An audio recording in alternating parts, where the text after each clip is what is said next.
자, 오늘 이제 에베소서 4장 1절에서 10절까지 이 말씀을 통해서 오늘 수요일 하나님 주시는 말씀 교훈을 듣기를 원합니다.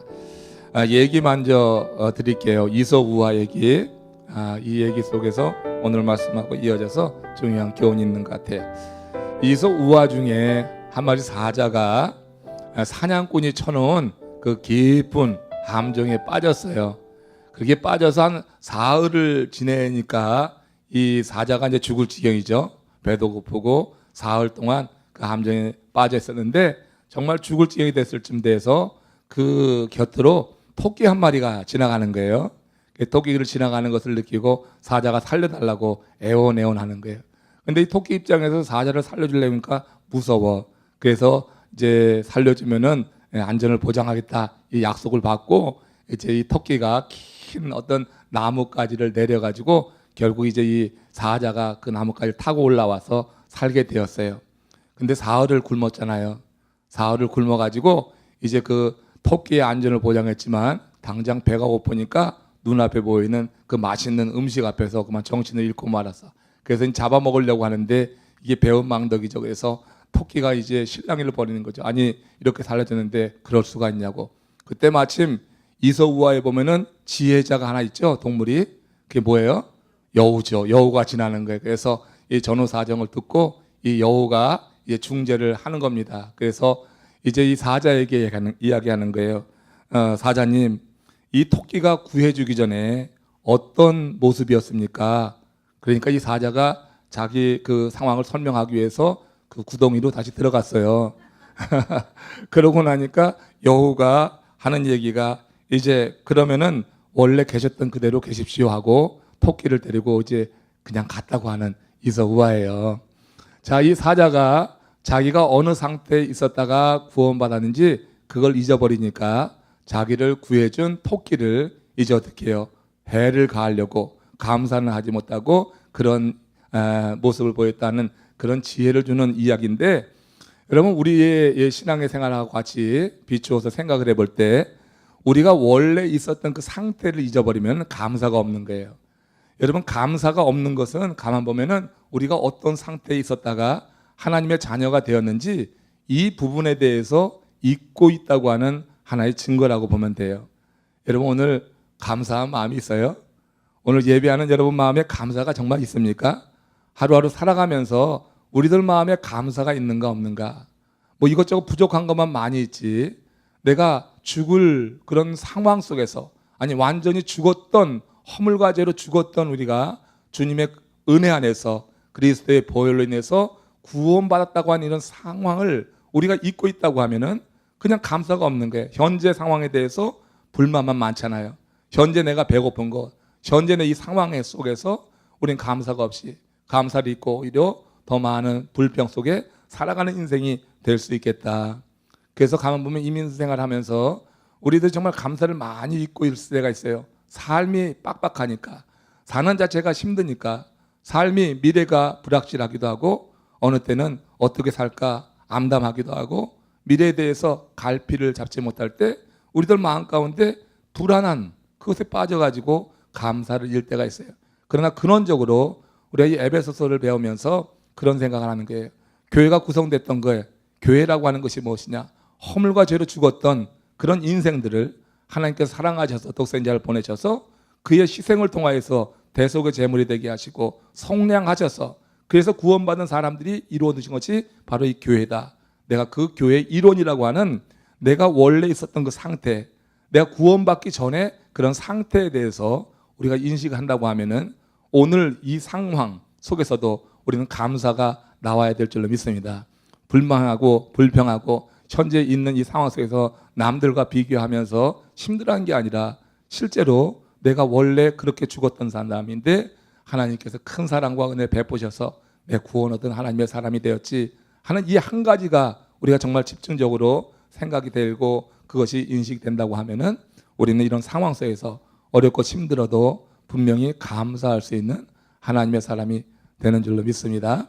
그래서 우리가 어떤 상황 속에 있었느냐, 그 상황 속에서 하나님이 우리를 사랑하셔서 부르셨다고 하는 것, 그래서 불러서 하나님의 자녀가 되었다고 하는 이런 인식이 오늘 본문 1절에 나오는 거예요. 바울이 이 부분에 대해서 오늘 강조하고 있는 거예요. 자, 에베소서는 교회론이라고 그랬어요. 1장에서 3장까지는 교회의 기초에 대해서 말씀했어요. 교회의 기초, 예수 그리스도, 그죠? 교회의 기초에 대해서 말씀하고 4장에서부터 이제 6장 끝나는 그런 내용 속에서는 그 교회를 구성하는 성도들이 어떻게 살아가야 되느냐 해서 성도의 삶에 대해서 얘기한다고요. 그럼 이렇게 허물과 죄로 죽었던 우리들, 그리고 이방인과 유대인들이 전에는 멀리 있었지만 그리스도로 말미암아서 가운데 막힌 벽이 헐어지고 그들이 하나 되어서 이 믿음의 공동체를 이루게 된 이 성도들의 삶이 그러면 어떠해야지 되는가? 이제 4장부터 6장까지는 바로 우리 그런 신실한 삶에 대해서, 믿음의 사람들의 생활에 대해서 우리에게 주는 교훈이다, 이렇게 보면 되고요. 오늘 본문에서는 이 부르심이라고 하는 단어가 매우 중요한데 4장 1절 말씀 같이 읽겠습니다. 시작. 그러므로 주 안에서 갇힌 내가 너희를 권하노니 너희가 부르심을 받은 일에 합당하게 행하라. 자, 지금 바울은 주 안에 갇혀 있어요. 옥에 갇혀 있어요. 옥에 갇혀 있는 바울이 에베소 교우들에게 권하는 거예요. 너희가 부르심에 합당하게 행하라.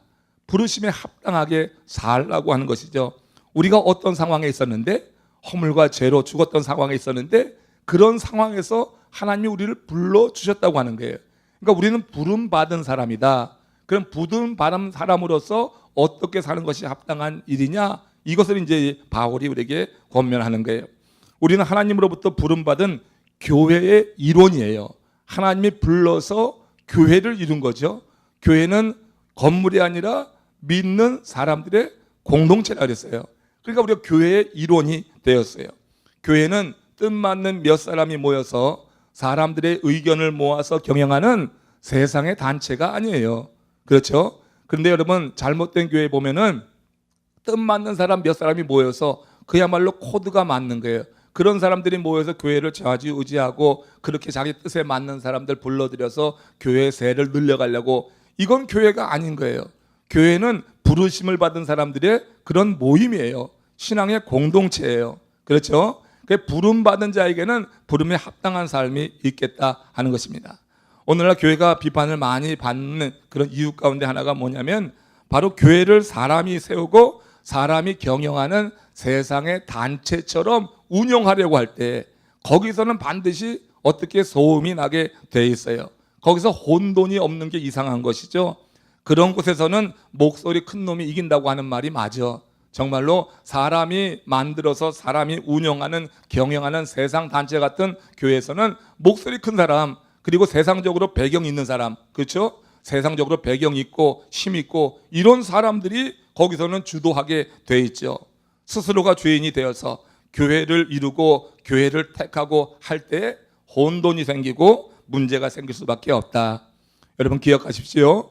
교회는 우리가 선택한 것이 아니라 우리가 교회로 부르심을 받은 것이다. 내가 교회를 선택하는 게 아니라 우리가 부르심을 받아서 교회를 이루게 되었다 하는 거예요. 그러니까 성도가 성도 되려고 하면은 부르심을 받았다고 하는 자기 정체성이 있어야 돼.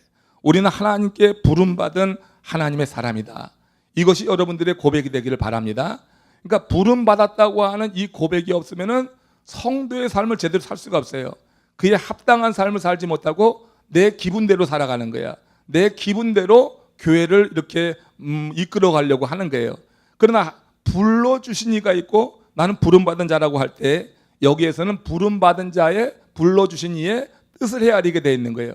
그러지 않고 교회를 내가 구성했다, 내가 만들었다, 내가 어떤 몇몇 사람이 주도해서 이끌어 간다고 할 때 그 사람의 소리가 크게 되어 있어요. 그러면 사람은요 서로 자기의 의견을 주장하기 때문에 거기서는 어떻게 혼란스러운 일들이 일어날 수밖에 없는 거예요. 교회는 부름받은 자의 모임이다. 이 부분에 대해서 확실한 인식을 갖자. 로마서 8장 30절에 보면은 바울도 그런 얘기를 했어요. 같은 맥락에서 시작. 또 미리 정하신 그들을 또한 부르시고 부르신 그들을 또한 의롭다 하시고 의롭다 하신 그들을 영화롭게 하셨느니라. 하나님께서 불러주셔서 그래서 함께 모인 자들의 공동체, 그게 교회가 되는 것이다. 그래서 부름받음에 대한 인식이 확실할 때 우리는 하나님의 뜻에 대해서 생각하게 되고 하나님의 뜻 가운데서 살아가려고 하는 그런 마음의 결단이 거기서부터 일어나는 거예요. 내가 부름받았다고 하는 인식이 없으면은 그러면 정말 내 기분대로 하는 거예요. 내 감정대로 그렇게 막 살아가게 되는 거예요. 교회 일원은 되었지만 정말 성도는 아닌 거예요. 그건 뭐냐면 교회 안에 가라지와 알곡이 있는데 마치 가라지와 같은 거예요. 가라지는 부름받은 인식이 없어요. 하나님이 불러주셨다고 하는 믿음이 없는 존재가 가라지예요. 가라지는 밤에 몰래 사단이 와서 뿌려놓은 그런 악한 존재들이에요. 그러니까 하나님의 뜻에 대해서 관심이 없어요. 가라지는. 거기서는 사단이 주장하는 대로 자기의 감정과 자기 생각에 따라서 자기 마음대로 행해 나가려고 하는 것이 가라지의 특성이라고 하는 것이에요. 교회로서 우리가 부름받은 이 공동체의 일원으로서 우리가 합당한 삶을 살려고 하는 가장 중요한 그런 기준이 되는 것이 무엇이냐면 하나님의 뜻이에요. 우리를 불러주신 하나님의 뜻에 대해서 우리는 어떻게 알 수가 있어요? 하나님의 말씀을 통하여서 알 수 있고 기도를 통하여서 성령이 주는 감동으로 알 수 있어요. 결국 우리가 돌아가는 것은 하나님의 말씀과 기도예요. 말씀과 기도 외에 하나님의 뜻을 알 수 있는 방법이 있으면 말해봐요.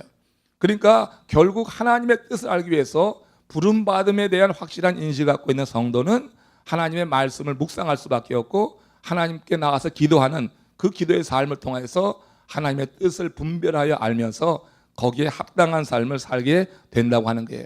한 예를 말씀드리겠어요. 부름받음에 대해서 확실한 믿음을 가지고 평생을 살았던 한 사람, 아주 위대한 사람이죠. 사무엘하 23장 1절, 지난 화요일 큐티 본문에 있는 말씀이에요. 다윗의 이야기입니다. 다윗은 그야말로 부름받음에 대해서 아주 확실한 믿음을 가지고 평생을 그렇게 살았던 사람이에요. 그래서 중간에 허물이 있었고 중간에 또 죄도 짓기도 했지만 부름받음에 대한 이 믿음이 그래도 그런 죄의 값을 치러가면서 변함없었기 때문에 하나님께서 크게 쓰신 사람인데 이 1절이 굉장히 의미가 저는 있다고 생각이 들어요. 한번 같이 읽어봅시다. 시작. 이는 다윗의 마지막 말이라. 이새의 아들 다윗이 말하며 높이 세워진 자 야곱의 하나님께로부터 기름 부음 받은 자 이스라엘의 노래 잘하는 자가 말하노라. 자 보세요. 지금 이는 다윗의 마지막 말이라. 이거 유언이에요. 다윗의 마지막 말이다. 근데 다윗의 마지막 말이다 했고 그 다음에 다윗의 말을 쭉 진술하는 게 아니죠. 거기 보면 뭐예요? 다윗의 마지막 말이라 하고 그 다음에 이새의 아들 다윗이 말하며 다시 부연 설명하고 그리고 다윗에 대해서 더 설명하죠. 높이 세워진 자 야곱의 하나님께로 기름 부음 받은 자 이스라엘의 노래 잘하는 자 이렇게 다윗을 길게 설명하는 거예요.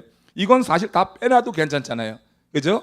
그러니까 다윗의 마지막 말이라 하고서 다윗이 한 말을 이제 어떻게 해요? 기록하면 되는데 근데 그 다음에 이새의 아들 높이 세워진 자 야곱의 하나님께 기름 부음 받은 자 이스라엘 노래 잘하는 자 이거 다 뭘 수식하는 거예요? 야곱을 다윗을 수식하는 그런 말이란 말이에요. 근데 여기서 특이한 것이 하나 있는데 이게 이새의 아들이라고 하는 거예요.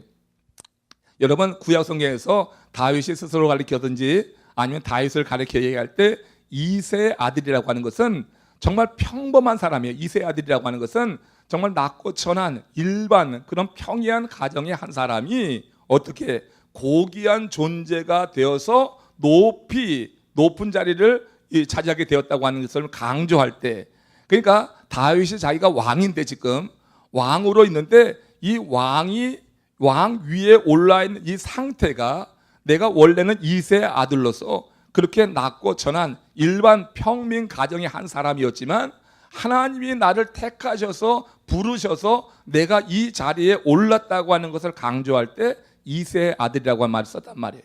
다윗이 그냥만 쓴 말이 아니에요. 그러니까 이새의 아들이라고 하는 것은 하나님의 주권에 대해서 강조할 때 다윗이 사용했던 그런 말이란 얘기예요. 그래서 이새의 아들이라고 굳이 밝히지 않아도 되지만 이새의 아들이라고 밝힘으로 말미암아서 지금 내가 누리고 있는 현재의 이와 같은 상황과 현재 누리고 있는 이 특권이 하나님으로부터 말미암은 것이다. 나는 이렇게 하찮은 평범한 사람이었지만 하나님이 나를 택하셔서 불러주셔가지고 그 다음에 뭐라고 그랬어요? 높이 세워진 자라고 그랬어. 그러니까 높이 세워진 건 수동태 아니에요. 하나님이 높이 세우셨다고 하는 거예요. 또 그 다음에 뭐라고 그랬어요? 야곱의 하나님께로부터 기름 부음을 받은 자다. 야곱의 하나님이라고 하는 건 이스라엘 하나님과 또 다르잖아요. 야곱의 하나님이라고 하는 것은 어떻게 야곱처럼 허물들이 많은 사람 야곱처럼 한계가 있고 야곱처럼 부족한 그런 인생이지만 그런 야곱과 함께 하신 그 하나님이 나에게도 함께 하여 주셔서 이렇게 2세 아들로서 평범한 그야말로 특별히 내세울 것 없었던 인생을 하나님께서 불러주셔서 그렇게 택하셔서 높이 세우셨다고 하는 거, 이거 강조하는 거예요. 그러니까 앞으로 성경에 때 2세 아들이라고 하는 이 단어가 나오면은 그 다음에 이어지는 내용들을 보세요. 그럼 거기선 찬양이 나오는 거예요. 감사가 나오는 거예요. 나처럼 이렇게 부족한 사람을 하나님이 높이 드셔서 택하셔서 하나님께서 나를 이렇게 큰 축복을 해주셨다고 하는 그런 고백이 있는 거예요. 그리고 그 마지막에 가서 뭐라고 했어요? 이스라엘의 노래 잘하는 자다 그랬어요. 자기를 가리켜서 하는 얘기예요. 이스라엘의 노래 잘하는 자. 우리 오늘 할렐루야 찬양대 주간 예배 드렸는데 노래 잘했어요. 노래 잘했어요. 그냥 노래 잘했는데 노래만 잘하지 말고 찬양을 잘하라 하는 거예요. 지금 여기서 노래 잘한 자라고 하는 것은 그냥 목소리가 꾀꼬리 같아 가지고 뭐 사람들의 감동을 주고 귀를 이렇게 간질간질하게 하는 그런 게 아니라 찬양을 잘한다고 하는 찬양. 하나님께 찬양을 한다는 거예요. 그러니까 이 다윗은요, 그 아비의 양을 칠 때서부터 해가지고 왕에 이르릴 때까지 다윗은 계속해서 찬양한 사람이에요. 사울에게 들렸던 악귀를 쫓아내려고 했을 때 수금을 치면서 찬양했을 때 악귀가 날아가 도망가는 그런 일이 있잖아요. 그러니까 이 다윗은 항상 찬양하는 거야. 그건 노래가 아니에요. 하나님을 높이는 거예요. 하나님을 인정하는 사람, 하나님의 존재를 인정하고 하나님께 나가서 구하는 대로 하나님이 주신다고 하는 것을 믿는 사람이 찬양하는 거예요. 그래서 찬양대는 그런 믿음이 있는 사람들이 찬양대를 구성해야 되는 거예요.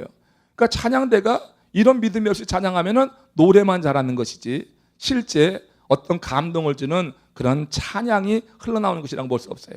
우리 할렐루야 찬양대 날로 성장하고 나아지고 있는데, 그런데 여러분 정말 주의자부터 우리 반주자 이르기까지 정말 믿음으로 찬양했으면 좋겠어요.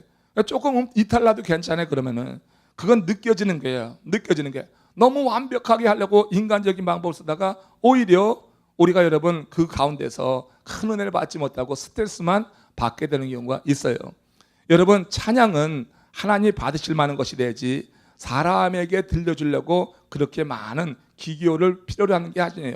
그렇지만 잘하면 좋지만 기본적으로 이렇게 찬양한다고 하는 그런 인식 속에서 우리가 잘 준비해서 그것이 하나님께 기쁨이 될 뿐만 아니라 성도들의 마음도 열고 기도 따뜻하게 하고 하면 그 더 바랄 나위가 없죠. 그렇지만 기본적으로는 여러분 노래가 아니라 찬양이라고 하는 것을 꼭 생각하셔야 돼요. 노래가 아니에요. 성가대가 하는 것은 노래가 아니라 찬양이야. 신앙의 고백이 돼야지 돼. 거기서 여러분 스트레스가 없는 그냥 내 마음의 고백, 신앙의 고백으로서 하나님을 영화롭게 하는 줄로 믿습니다.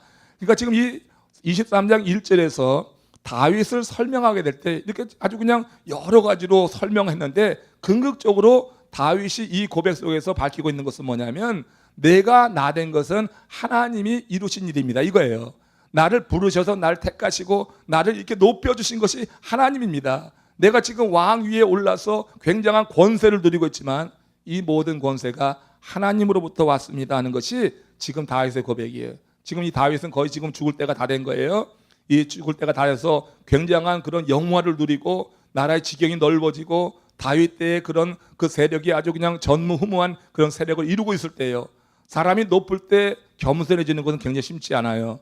높을 때는 다 자기를 자랑하게 돼 있고 자기를 드러내게 돼 있는데, 그런데 지금 이 다윗은 마지막 순간까지 2세 아들이었다.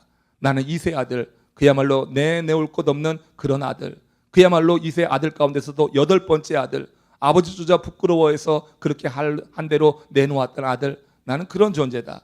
그러나 하나님께서 나를 높이 세우셨다. 이 고백 속에서 하나님의 부르심에 대한 믿음이 절절히 느껴지는 거예요. 그렇죠? 그래서 오늘 이제 에베소서 4장 1절로 다시 넘어가서 거기서 보듯이 이 부르심에 합당한 삶을 살라. 그러니까 성도라는 것은 내가 부름받았다 하는 그런 인식에 확실하게 서 있을 때 너희가 부르심을 받은 일에 합당하게 행하라고 하는 말처럼 정말 하나님의 부르심에 합당한 일을 위해서 우리가 어떻게 살 것인가를 고민하게 되는 거예요. 전혀 이런 고민이 없이 그냥 여러분 신앙생활 하는 것은요, 그건 참 하나님 앞에 부끄러운 일이에요. 하나님이 날 불러자고 하는 그런 믿음이 있다고 하면은 우린 좀 더 하나님의 뜻에 대해서 귀를 기울이려고 할 것 아니겠어요? 그러니까 하나님의 부르심에 대한 그런 관심이 없으면은 하나님의 뜻을 알려고 하는 기대도 없고 그런 어떤 생각도 없어요.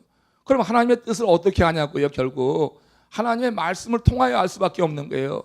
말씀을 묵상하는 자리에 나가는 거고 예배 자리를 그렇기 때문에 놓칠 수가 없는 거고 그런 하나님의 뜻을 알기 위해서 기도 자리에 나가는 거예요. 여러분 내가 하나님의 부르심에 대해서 확신이 있는데 어떻게 하나님의 뜻을 알지 못하고 살아가겠냐고. 그러니까 지금 이 다윗과 이 바울 모두 다 그 부르심에 합당한 삶이라고 하는 것이 고귀하고 아름다워서 거기에 합당한 삶을 살라 지금 이렇게 권하면서 이제 교회의 기초는 예수 그리스도로 인해서 이루어지는데 이 교회를 구성하는 성도들이 어떻게 사는 것이 마땅한 것이냐, 그것은 부르심에 대한 믿음을 가지고 거기에 합당하게 살아가라. 이렇게 지금 바울이 교회를 구성하는 성도들에게 권면하는 이 소리를 우리가 꼭 잘 들어야지 될 것이에요. 하나님의 부르심에 대해서 기억할 때 두 가지가 있어요. 내가 부르심 받았다고 하는 것과 함께 우리의 부름은 개인적인 부름이 아니라 공동체로서의 부름이다, 이 얘기예요. 개인적인 부름이 아니라 공동체. 그러니까 교회는 한 사람이 아니라 믿음의 고백을 하는 성도들의 모임이라고. 그러니까 이게 공동체로서의 이게 모임의 부름이라고 하는 거예요. 여기서 하나 생각할 것이 있어요. 여러분 부른 사람이 나라고 하면은 그러면요 절대 내 마음에 들지 않는 사람은 부르지 않아요. 내가 부르는 그런 주체라고 하면은 절대 부르지 않을 사람이 있는 거예요. 그렇잖아요. 우리 여러분 교회 안에 보면은 아무개 정말 보기 싫어서 그 교회 못 나가겠다 하는 사람이 있어요. 근데 내가 부름의 주체라고 하면은 내 코드에 맞는 사람들 다 부를 거 아니에요. 그렇게 되는 거 아니에요? 내 코드에 맞고 내 뜻에 맞고 나랑 같이 이렇게 교제할 수 있는 그런 사람들만 다 부를 거예요. 근데 교회가 구성될 때 부르시는 이는 내가 아니야. 어느 한 개인이 아니라고 하는 게 어떤 한 개인의 힘 있는 자, 어떤 영향력 있는 그런 사람이 부르는 것이 아니라 교회를 부르는 이는 하나님이라고 하는 것이에요. 부르는 이가 정말 힘 있는 어떤 한 권세 있는 사람이라고 하면 그 사람을 중심으로 해서 교회가 뭉쳐지게 되겠죠. 그래서 좀 잘 되는 것 같겠죠. 그러나 결국은 어떻게 해요? 사람은 이기적이어서 자기의 목소리를 드러내게 돼 있는 거예요. 그러면서 교회는 혼란이 찾아들게 되는 것입니다. 부름의 주체가 하나님이라는 사실을 인정한다면 그래서 나와 다른 사람이 있는 것을 인정해야지 돼요. 부름의 주체가 사람이면은 그 공동체는 비슷한 사람들이 모이게 될 거예요. 자기의 뜻과 맞는 사람, 코드가 맞는 사람들을 부르니까. 그렇지만 부름의 주체가 하나님이라고 하면은 부르는 주체는 하나님이고 주권적으로 하나님께서 부르시는 것이기 때문에 내가 하나님의 부름을 받았다고 하는 인식이 있으면 누군가도 하나님이 불렀다고 하는 것을 우리는 인정해야지 되는 거예요. 나와 다르다 할지라도 내가 하나님께 부름받아서 이 자리에 있다고 하면 바로 저 집사님, 저 권사님도 하나님이 불러주셔서 이 자리에 있다고 하는 것을 우리 인정하면서 서로의 다름이 틀림이 아니라 하나님께서 나를 부르셨듯이 저도 하나님이 사랑하셔서 부르셨기 때문에 한 공동체를 이루어가는 지체라고 하는 인식을 가지고 서로 나와 다르다 할지라도 이 지체를 이끌어 나가기 위해서 함께 협력하게 되는 줄로 믿습니다. 그러니까 내가 부름의 주체가 누구냐고 하는 것이 상당히 중요한 거예요. 여러분 교회에는 아까도 말씀드렸지만 이 알곡만 있는 게 아니라 뭐가 있어요? 가라지도 있어요. 물론 불러주신 이는 알곡이야. 가라지는 하나님 부른 게 아니에요. 근데 이 지상의 교회는 하나님이 부르지 않은 가라지도 들어와 있는 거예요. 가라지도 들어와 있는 거예요. 여러분 모두는 다 알곡인 줄로 믿습니다. 자신이 없어요? 여러분 모두가 다 알곡인 줄로 믿습니다. 여기서도 아멘 못하면 어떡할 거야? 여러분 알곡이라고 하는데 우리는 다 알곡이야. 이 저녁에 지금 뭐 이렇게 나와서 예배할 수 있다고 하면 알곡이야. 오전에도 똑같은 얘기 했어요. 오전에 나와 있는 분들 다 알곡이라고 했어. 정말로 여러분 우리가 주간에 이렇게 예배할 수 있고 특별히 또 따로 시간을 내서 주회 전에 와서 예배한다고 할 때 기본적으로 그래도 가라지는 아니지 않을까? 적어도 내가 가라지라고 하는 사람이 여기서 지금 있으면 편할까요? 여러분 다 알곡이에요. 하나님 불러주신 알곡이에요. 그런데 알곡이 아닌 하나님 불러주지 않았는데도 그렇게 와 있는 가라지 같은 존재들이 교회에는 있어요. 그렇기 때문에 사실 우리가 분별력을 가져야 되지만 기본적으로 알곡과 알곡 사이에서는 내가 하나님께 부름받은 것처럼 아무개도 하나님께 부름받았다. 그의 성향이 나랑 조금 다르지만 기도하는 스타일도 조금 다르지만 은혜 받는 면도 조금 다르지만 그러나 하나님이 그분도 불러주셨다. 나를 불렀듯이 하면은 우리가 교회를 이뤄나가는 이 지체들에 대해서 서로 존중할 수 있는 그런 마음이 있지 않을까 하는 그런 생각. 그래서 바울이 지금 권면하는 것은 에베소 교회가 다양성이 있어요. 에베소 교회는요 유대교에서 넘어온 그런 기독교인들이 있고 이방 종교에서 넘어온 사람이 있어요. 이들은 서로 결합할 수 없는 사람들이에요. 잘 쉽게 결합이 안 되는 사람이 원래는. 그러니까 교회 바깥에 있으면 굉장히 갈등하고 대립하고 서로 그냥 이렇게 배타할 그런 사람들이야. 그런데 예수 그리스도로 인하여서 이방인과 유대인들이 같은 믿음의 공동체를 구성하게 된 거예요.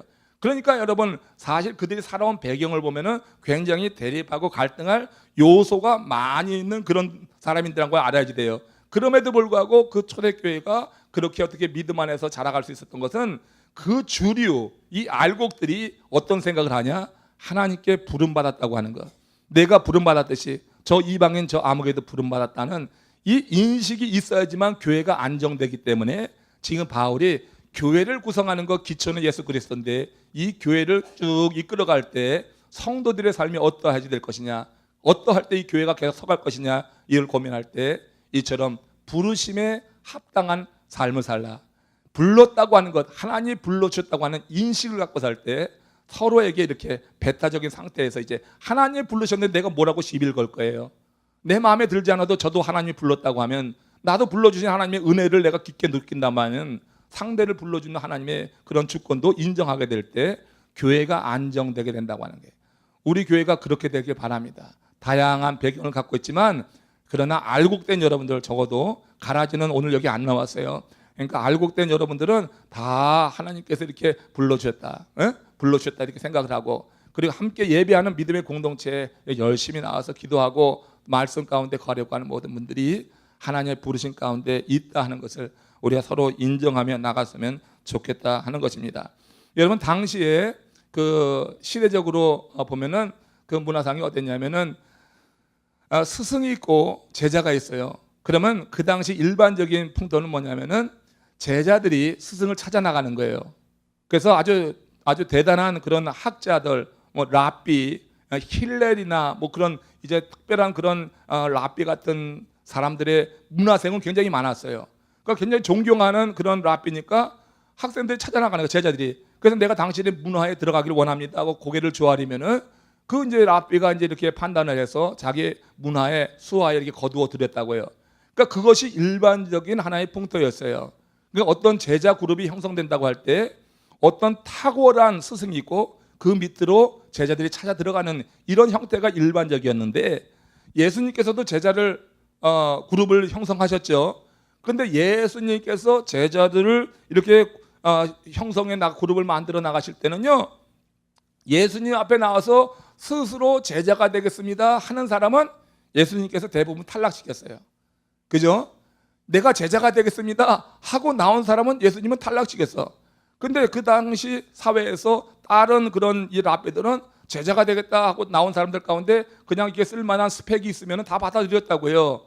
그런데 예수님은 굉장한 스펙이 있는 사람인데도 나와서 내가 제자가 되겠습니다 하면은 예수님 받아들이지 않았어요. 탈락시켰어요. 그 대표적인 사람이 누구예요? 대표적인 사람이 그죠? 부자요, 관원이요, 그리고 어떻게 청년, 부자, 관원, 청년. 이거 여러분 굉장한 스펙 아니에요? 부자에다가 관원. 지금 9급 공무원 이상이요. 이거 뭐 한 5급 공무원, 3급 공무원 되는 거예요. 관원 높은 지위에 있어요. 거기다 젊어. 그러니까 여러분 부자에다가 관원에다가 젊으면은 완벽한 스펙이 있어요. 이런 사람이 그 당시에 어느 랍비를 찾아가서 내가 당신의 제자가 되겠습니다 하면은 그 스승은요, 랍비는 어서 와라 그냥 두 손 들고 환영하고 이 제자 그룹에 받아들일 거예요. 근데 예수님께 그 사람이 나와서 내가 당신의 제자가 되겠습니다 그러는데 예수님이 어떻게 했어요? 예수님이 뭐라고 했어요? 내 있는 것을 다 팔아주고 가난한 쪽에 나눠주고 나를 따라 했더니 이 사람이 재물이 많은 거로 근시함에 돌아갔더라 그랬어요. 자기가 제자가 되겠다고 찾아왔는데 예수님은 스스로 제자가 되겠다고 하는 그 사람을 탈락시켰어요. 그 외에도 예수님 앞에 나와서 제자가 되겠다, 내가 따라가겠다 그런 사람들이 있었어요, 많이. 그런데 그들을 다 어떻게 돌려보냈어요. 그리고 어떻게 예수님은 자기의 그 제자 그룹을 만드실 때 예수님이 스스로 택하셔서 부르신 거예요. 구약에서 우리 하나님께서 사람을 택하실 때 불러셨다. 지금 다윗을 부르시고 이게 사람을 불러주셨지 내가 뭐 하나님의 종이 되겠습니다 이런 사람 안 썼다고. 그죠? 다 하나님도 불렀어요. 신약에서 예수님도 당신의 일을 맡길 그 사람들을 전부 하나님 주님께서 다니시면서 그 갈릴리 해변가를 다니시면서 또 어떤 세리가 있는 그런 관공서를 찾아가서 그래서 너 나를 따라라 나를 따라라 해서 한 사람 한 사람 어떻게 부른 사람이지 자기가 스스로 되겠다고 한 사람 예수님이 그 제자 그룹에 넣질 않았어요. 완벽해서 부른 것이 아니라 우리 주님께서 그들 가운데 있는 가능성을 보고 부르셨어요. 그럼 가룟 유다는 왜 불렀냐? 가룟 유다는요 구약에 예언된 말을 이루기 위해서 가룟 유다가 들어온 거예요. 그건 예외적인 것이고 그것도 하나님 말씀 이루는 과정 속에서 그런 사람도 필요해서 그 가운데 들어온 것이지, 예수님 그 나머지 제자들은 다 어떻게 그들 가운데 있는 이제 맡겨질 사역을 감당할 수 있는 어떤 능력과 가능성을 보시고 우리 예수님께서 어떻게 가서 택해서 불렀다는 얘기예요. 여러분, 부르심에 대한 믿음이 있을 때 신실한 삶이 나오는 줄로 믿습니다. 부르심에 대한 믿음이 있을 때 이 할렐루야 찬양대로 불러주셨다고 하는 믿음이 있는 사람과 그냥 내가 뭐 그냥 억지로 하겠다고, 내가 뭐 굉장한 목소리를 갖고 있으니까 하겠다고 하는 사람 달라요. 불러주셨다고 하면 겸손한데 내가 하겠다고 하면 자기 목소리가 나오게 돼 있어요. 그렇기 때문에 공동체의 어떤 연합과 일치를 이루는 데는 오히려 탁월한 그런 능력이 있는 사람이 그것을 깨칠 때가 있어요. 부름받은 우리 지휘자 되시고 부름받은 반주자 되시고 여러 성가님들, 성가대 대원들이 되시기 바랍니다. 하나님이 날 불렀다고 하는 기본적인 인식이 있어야 돼. 그럴 때 하나님의 일이 하나님의 뜻 가운데서 이루어져 나갈 수 있는 가능성이 있는 거예요. 왜? 부름받았다고 하는 믿음이 있는 사람은 날 불러주신 이가 어떤 생각을 갖고 계신가, 나를 불러주신 이는 과연 나를 불러서 어떤 일을 이루기를 원하시는가, 여기에 대해서 관심이 있을 거 아니에요. 그냥 내가 되겠다고 하면은 그 하나님에 대한 생각, 뜻에 대해서 관심이 없어요. 그냥 자기만 어떻게 잘해보려고 하는 거예요. 하나님이 어떻게 원하시는지 기뻐하시는지 여기에 생각이 없어요. 그렇게 오래 갈 수가 없는 거예요. 그래서 부름받았다고 하는 것은 모든 사역에 임하는 우리 성도들이 한번 생각해야 돼요. 하나님이 기본적으로 구원받은 모든 사람들을 하나님 불러주셨지만 특별히 우리에게 주신 은사에 따라서 어떤 사역을 맡기실 때 그 사역도 하나님이 부르셔서 내게 주신 은사대로 하나님께서 쓰시라고 나를 이 자리에 불러주셨지, 이 인식이 있게 될 때 하나님이 기뻐하시는 사역이 이루어져 나가는 것이다 하는 거예요. 여러분, 예수님께서 부르신 그 제자 그룹에는요 다양한 사람들이 있었어요. 보세요. 대부분의 사람들은 그 갈릴리 해변에서 고기 잡던 사람이에요. 베드레, 안드레, 요한 다 이렇게 그렇잖아요. 이 사람들 고기 잡다가 그냥 예수님이 부르시니까 고깃배 뒤로 두고 그물 뒤로 두고 그냥 예수님이 오라 하니까 따라갔어요. 그죠? 그러니까 대부분의 한 절반 정도는 그렇게 고기 잡는 병이한 사람들이었어요. 근데 그 가운데 특이한 직업을 갖고 있는 사람이 있었어요. 누구예요 그게? 마태. 세리 마태 있죠? 세리 마태. 이 마태는요 이 세리직을 갖고 있었어요. 근데 그 당시에 세리는요 사람들이 뭐라고 욕했냐면 이제 아주 욕할 때 이 저 세리하고 죄인 같은 놈 이랬다고요. 그러니까 세리는 그 당시 그 사회에서 같은 동족들의 어떤 그런 물질을 그냥 빨아가는 흡혈귀 같은 거야. 로마 정부의 앞잡이가 되어가지고 그렇게 이제 그 돈을 빼앗아가는 자로 인식이 되었어요. 그래서 죄인과 세리를 동격으로 말했다고, 항상 세리와 죄인 이렇게 말했다고요. 죄인 같은 세리 뭐 이런 표현이 되는 거예요. 그 세리 죄인은 같은 류로 생각해가지고 동족으로부터 배탈을 당했다고요. 근데 또 그 유대인 그룹 가운데 헤롯 열심당원이 있어요. 열심당원. 이 열심당원이 있는데 열심당원은 어떤 사람이냐면 로마의 앞잡이가 돼가지고 이렇게 세리처럼 그렇게 동족을 괴롭히는 사람들을 기회만 있으면 죽이려고 하는 사람이에요. 이게 헤롯 당이에요. 근데 예수님이 부른 제자 가운데는 세리 마태도 있었지만 그 가운데는 뭐요? 이 열심당원인 시몬이라고 하는 이가 있었어요. 그러니까 예수님이 부르셨을 때 그들이 한 자리에 모였는데 가만 보니까 저놈은 세리 마태야. 근데 이 사람은 뭐예요? 이 사람은 또 열심당원이야. 이건 같이 어울릴 수 있는 입장이 아니었다고. 그죠? 전혀 같이 어울릴 수 있는 입장이 아니었어요. 그냥 그 공동체 바깥에 나가면 어떻게 서로 죽이려고 하고 서로 대적하고 반목하고 그러던 관계였어. 그런데 예수님께서 한 사람 한 사람 부르시는데 부르심에 대한 믿음이 있기 때문에 그들이 공동체 안에 들어왔을 때 거기서 싸우지 않았다고 하는 거예요. 부르심에 대한 믿음이 없으면은 그러면 어떻게 해요? 나랑 입장이 다르기 때문에 들어와서 갈등이 일어나고 다툼이 있는 거예요. 근데 불렀다고 하는 하나님이, 우리 예수님이 날 불러주셨단 말이야. 이 인식을 잊게 되니까 불러주신 자의 뜻에 따라서 그들은 어떻게 하나 되려고 했고 공동체를 잘 유지해 나가려고 했고 예수님을 따라가면서 함께 예수님의 사역에 도움이 되는 그와 같은 그룹을 형성하게 되었다고 하는 거예요. 여러분, 부르심이 이렇게 중요한 거예요. 부르심에 대한 그런 인식과 믿음이 있을 때 공동체가 안정이 되는 거예요. 그렇지 않고 내가 한다 할 때는, 그럴 때는 여러분 그 공동체가 항상 잡음이 나게 돼 있다. 지금 이제 바울이 에베소 교회 성도들을 권면하면서 이제 교회가 이렇게 기초 가운데 예수 그리스도라고 하는 기초 가운데 세워지는데, 그 기초 위에 세워지는 아름다운 모습들의 그 형태의 교회를 이뤄나가는 성도들의 삶이 어찌하시 될 것인가. 그 성도들의 삶은 이제 너희를 권하노니 너희가 부르심을 받은 일에 합당하게 행하라. 부르심을 받은 자에 합당하게 행하는 것은 뭐냐면 불러주신 이의 뜻대로 행하면은 합당하게 행하는 거예요. 그렇죠? 그렇잖아요.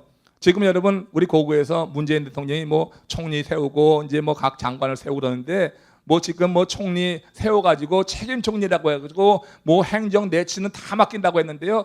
그거 여러분 난 그렇게 잘 믿을 수가 없어. 그거 결국 우리 한국 같은 사회에서는 그렇게 될 수가 없는 거예요.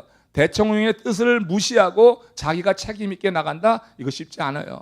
결국은 대통령의 뜻이 반영되는 그런 정치가 이루어지겠죠. 그렇죠? 그러니까 대통령이 누군가를 세워가지고 총리를 세우고 장관을 세우고 뭐 각각의 각장 그 높은 자리에 세우는 사람들은 전부 다 무슨 생각을 해요? 저 대통령이 무슨 생각을 하고 있는가? 거기에 맞춰지게 되는 거예요.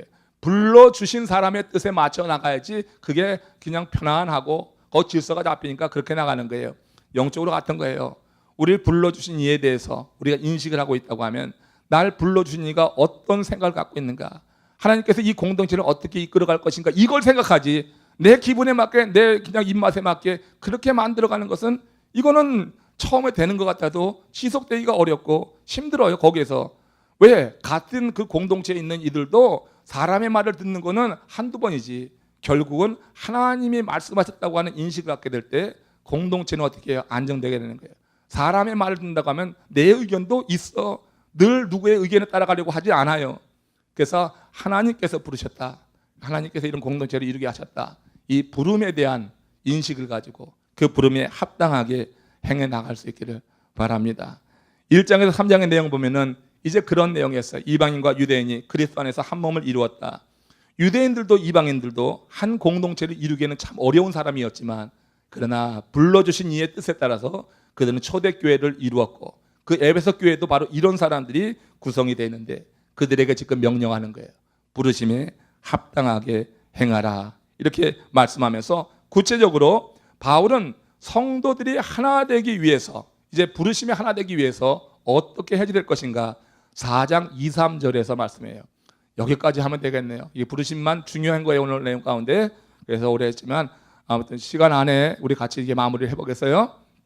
자, 에베소 4장 2, 3절 시작.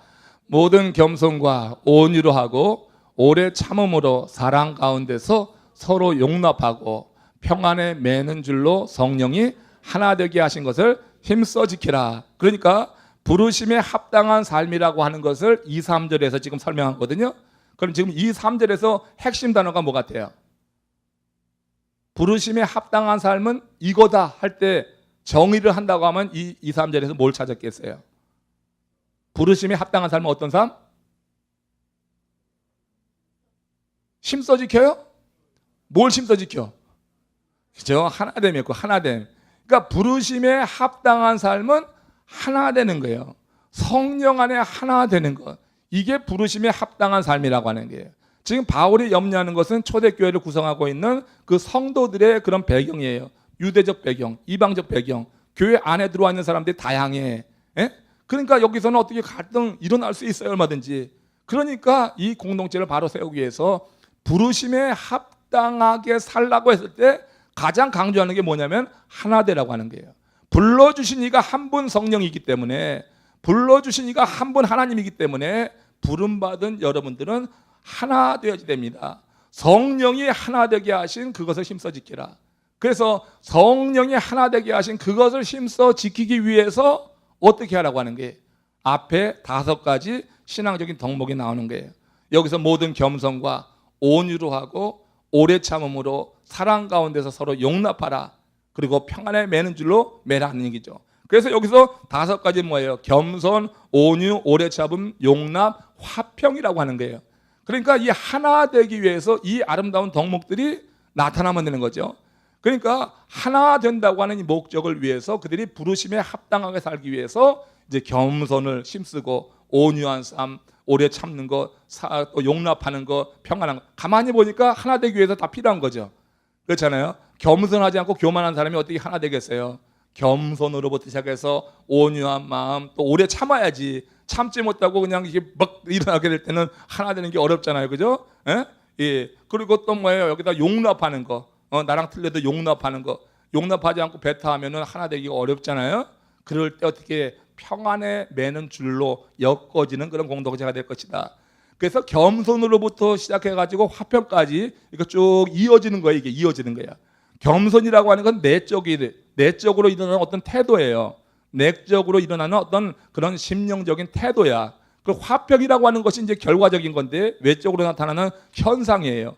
그러니까 내적으로 사람이 겸손한 마음을 갖고 그런 태도로 지나게 될 때 여기서 뭐가 나오냐면 온유하게 되고 오래 참게 되고 용납하게 되는 거죠. 그러면서 외적으로 드러나는 현상으로서의 화평이 우리가 볼 때 이 공동체에 들어가면 편안하다. 여기 우리 성가대에 모일 때마다 그냥 이렇게 마음이 그냥 모이고 싶고 막 참 좋더라. 이렇게 평안한 그런 화평이 그 가운데 있는 거예요. 그러니까 모든 대원들이 겸손으로 옷 입으면은 그야말로 부르심에 합당한 삶을 살기 위해서 하나의 그런 이런 공동체를 이뤄내기 위해서 이런 아름다운 덕목 가운데 겸손이라고 하는 것이 출발점이 되는 거예요. 겸손할 때 우리가 그런 내적인 이런 태도를 가지고 우리가 서로를 대하게 되고 겸손하다고 하는 것은 자기를 비우고 하나님의 말씀과 주의 영으로 채우는 거예요. 겸손이 그거란 말이에요. 결국 뭐냐면 겸손이라고 하는 것은 자기를 내려놓는 거예요. 그렇죠? 그러니까 우리가 하나 된다고 하는 거 굉장히 힘들어요. 겸손이라고 하는 게 정말 쉬운 게 아니에요. 우리는 겸손을 해야지 되지 말하지만 실제로 겸손하려고 합니까?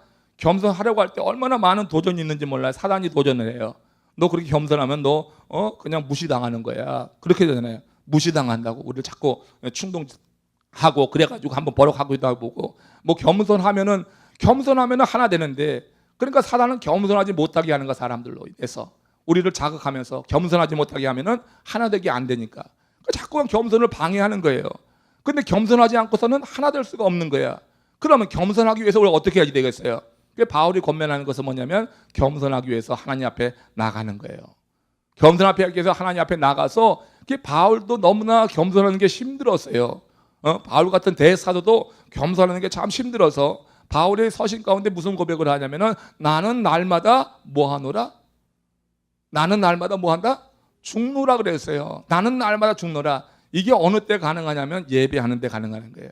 하나님 앞에 설 때 적어도 하나님 앞에 설 때 우리는 날마다 죽노라고 하는 그런 고백을 하면서 그 시간만이라도 그렇게 우리가 자꾸 반복하다 보면은 이렇게 날마다 죽는 그런 일에 대해서 깊은 관심을 갖게 되면서 좀 더 우리의 겸손한 존재로 변해가는 줄로 믿습니다. 여러분 기도하는 거요. 기도하는 것 제가 오전에도 말했지만 기도하는 것 우리로 겸손하게 할 수 있는 아주 가장 영적인 수단으로 최고예요. 기도하는 것. 기도하는 게 힘들어. 왜냐하면 사단이 못 나가게 하니까, 못하게 하니까, 뭐 분주한 게 많게 하고, 뭐 기도하는 거, 기도 여러분 진심으로 내가 한번 기도해야지 하는 그런 마음이 확 일어나갖고 하는 적이 그렇게 많지 않잖아요. 기도하는 게 쉽지 않아. 기도 자리에 나가는 것은 겸손한 거예요. 나를 죽여야지 되는 거예요. 날마다 죽어야지 기도하게 되는 거예요. 여러분 기도한다고 하는 것은 저는 그렇게 생각해요. 오전에 말씀드린 건데 기도는요 흉내만 내도 하나님이 기뻐하실 것 같아. 우리가 기도 자리에 나와서 좋을 수도 있어요. 좋을 수도 있고 기도 자리에 나와서 중언부언 할 수도 있어요. 근데 여러분 기도하는 것은 흉내만 내도 하나님이 기뻐하실 거다 하는 것을 제가 이 비유를 들어서 얘기했는데 이런 비유 들었어요. 여러분 옛날에 이야기야. 원님이 어느 마을을 행차하시는데 그 마을에 이제 한 효자가 있었어요. 근데 그 효자가 있는데 그 어머니가 중풍에 걸려서 거동이 불편해. 근데 이 어머니가 그 원님을 꼭 한번 보는 게 소원이요. 그러니까 이 효자 아들이 지게에다가 그 어머니를 이게 싣고서는 그 원님이 지나가는 행렬 그 사이로 삐집고 들어가서 원님이 됩니다 하면서 이게 어머니를 이렇게 보여드린 거예요. 근데 원님이 이게 마찰 타고 행차하다가 한 사람이 지게에다가 한 노인을 이렇게 지고 온 모습이 눈에 들어온단 말이에요. 그래가지고 이상하다 그래서 그를 부르라 그래갖고 이 효자가 그 원님 앞에 나간 거예요. 자초지경을 알고 보니까 어머니가 몸이 불편한데 원님 얼굴 한번 보는 것이 소원이다. 그래가지고 이렇게 아들이 그 지게에 메고 왔다는 소리를 듣는 거예요. 그러니까 너무 원님이 감동을 해가지고 그에게 쌀 한 가마니하고 소 한 마리를 하사한 거예요. 기뻐하십시오. 기뻐하십시오. 기뻐하십시오. 그 소문이 동네에 났어요. 동네에 났어. 근데 그 동네에 아주 불효자가 하나 있어요. 불효자가 있는데 이 불효자가 자기도 어떻게 그 소 한 마리에다가 쌀 한 가마리를 얻고 싶어가지고 아프지도 않은 어머니 그냥 지게에다 태워가지고 그냥 그 지게에 태워가지고 또 다음에 원님이 온다고 할 때 그 그냥 길거리에 나가가지고 그냥 잘 보이는데 이렇게 서 있었어요. 그 원님이 지나가다가 그 사람 불렀어. 저긴 또 누구냐 했더니 또 지게 지고 어머니를 데리고 온 거야. 또 얘기를 들어보니까 원님 얼굴 뵙고 싶어서 이렇게 지게 지고 나왔습니다. 근데 동네 사람들은 다 아는 거지. 저는 거짓말이라고, 저거 다 거짓말이라고 하니까 원님이 하는 얘기가 뭐냐면 효도는 흉내내는 것도 어렵다. 효도는 흉내내는 것이 어렵다. 흉내내는 것도 어렵다. 저는 그 이야기를 들으면서 기도라고 하는 게 흉내내는 것도 어렵다. 여러분 흉내라도 내세요. 내가 거기 가서 기도 자리 가서 기도도 안 되는데 이렇게 하지 말고 흉내라도 내라고. 흉내라도 내는 거 하나님이 기뻐하실 것 같아요. 어떻게 기도하지 않고 하나님의 뜻을 알겠어요? 그리고 기도가 정말 필요한 시간인데 정 기도 못하는 이 일로 인해서 조금 이제 답답할 때가 있죠. 다른 우리 헌금을 하는 것 이상으로 우리 마음으로 그냥 기도 자리에 나가야지. 내가 교회를 위해서 뭐 할까? 내가 다른 거 할 수가 없는데 기도라도 기도해야지. 이런 마음이 들어서 그냥 흉내라도 내고 있으면은 하나님 기뻐하실 것 같아. 뭐 목사라고 맨날 나와서 기도가 잘 되는 것도 아니고 언젠 졸려 죽겠는데 앉아 있어요. 그냥 30분 40분 그냥 앉아 있다 갈 때가 있어요. 여러분 그냥 기도 자리에 나와 있는 자체에 하나님께서 기뻐하시는 것은 그렇게라도 하지 못하는 사람들이 허다히 많고 흉내내는 것을 기뻐할 만큼 기도하는 것이 쉽지 않다 하는 것이에요. 그게 하나님 앞에 우리가 기도할 때 겸손하게 되는 게, 기도하는 사람이 그래도 자기를 죽이려고 하죠. 날마다 내가 죽노라, 그런 고백이 기도할 때 가능한 거예요. 다른 때는 어려워요. 눈 뜨고 세상 것 많이 보고 돌아다니면요 그냥 어떻게 그냥 세상 것만 많이 보이고 그래서 비교하면서 비참해지기나 하고 그냥 욕심이나 더덕더덕 생기게 하고 탐욕이나 일어나지. 눈 감고 기도하게 될 때 그래도 우리는 자기를 비우려고 그래도 하나님 앞에 한마디라도 하게 되는 거예요. 그런 삶이 지속되다 보면은 결국 우리가 이렇게 겸손한 삶으로 내면을 다스리게 되고 하나님이 통치하시는 하나님의 사람이 되면서 그러면서 온유하고 오래 참고 용납하게 되고 그래서 그 사람이 가는 곳에서 거기에서 화평이 이루어지는, 평안으로 같이 가는 그런 게 되는 거지. 내 잘난 맛에 내 일로 내 이름 드러내고 내 의가 드러난다고 할 때 그것은 여러분 하나님이 부르신 자의 합당한 모습은 아닐 것이다. 오늘 부름받은 자의 합당한 삶에 대해서 바울이 말했어요. 교회 성도들이 어떻게 살아가야 될 것인가, 이 합당한 삶에 대해서 좀 더 깊이 묵상하는 가운데 실천적인 행위로서 하나 되게 하기 위해서 겸손, 온유, 오래 참은 용납, 화평을 우리 마음에 품고 그렇게 한번 주의 도우심을 구하면서 우리 한번 기도 자리에 나갈 수 있는 그런 결단이 있기를 주의 이름으로 축원합니다.